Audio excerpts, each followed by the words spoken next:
I thought I was going to die that day. My name is Ginny Dornheggen, and I was a U.S. Army nurse in Vietnam.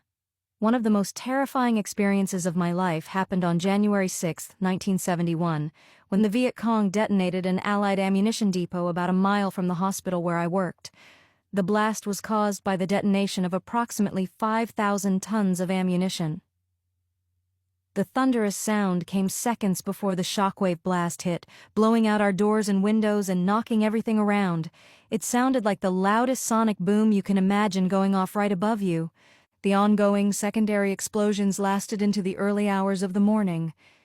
It was a night shift, as usual. Strangely, I seemed to always be on duty whenever we were hit. It was the first time I'd experienced enemy activity so close to us. Before that, I sometimes heard and saw firefights going on approximately a mile from the base. You would first hear the AK-47s and machine guns rattling, then you'd see our soldiers' M16 bullet tracers going up and back. I had been in country for about a month and a half, and at that point, I was becoming somewhat complacent, thinking that maybe the worst was behind us. The routine of war had settled into a slow rhythm, and I was letting my guard down. As I walked to work that night, I felt a false sense of security. With 10.5 months in the Army still ahead, I convinced myself that things were manageable. But then, at around 2 o'clock in the morning, the ground shook violently. The loudest explosion I had ever heard erupted, and I feared the mortar had struck the building next to our hospital where the doctors slept. Overcome with fear, I ducked under a metal desk in the recovery room, thinking we were being overrun. My body trembled and I prayed fervently. As the power went out to add to the terror, the interior became pitch black. I don't know exactly when the backup power generators kicked in, but they did at some point during the mayhem. The chaotic noise of shouting nurses in the intensive care unit jolted me back to reality. I realized I couldn't stay hidden, so I grabbed my flak jacket and helmet and hurried the short distance to the ICU. At that point, we had in our care several American soldiers, a handful of civilians, and an enemy prisoner of war, POW. Our priority was to protect the soldiers first. We lifted them up, placed them on cots, shoved them under beds, and used other mattresses to shield them from flying glass and shrapnel.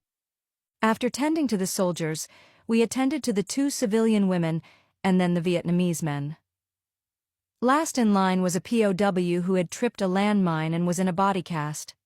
Usually it took 5 people to care for him, 2 nurses and 3 corpsmen. Despite the chaos, another nurse and I picked him up, and I managed to get him onto a cot and under a bed, hoping his body cast would offer some protection since we had run out of mattresses. Before the explosion, our unit had windows with protective tape and wooden doors. Afterward, the windows were shattered, doors blown in, and we were left with emergency power. One of my fellow nurses rested her head on a desk as we prepared for the day shift. We had a patient with a tracheotomy tube who required suctioning, so another nurse and I crawled on our hands and knees, attending to his tubes while managing his oxygen needs. The experience was an intense lesson in the dangers of complacency in a war zone. We eventually grew accustomed to the distant explosions, but the shock of that night stayed with me to this day.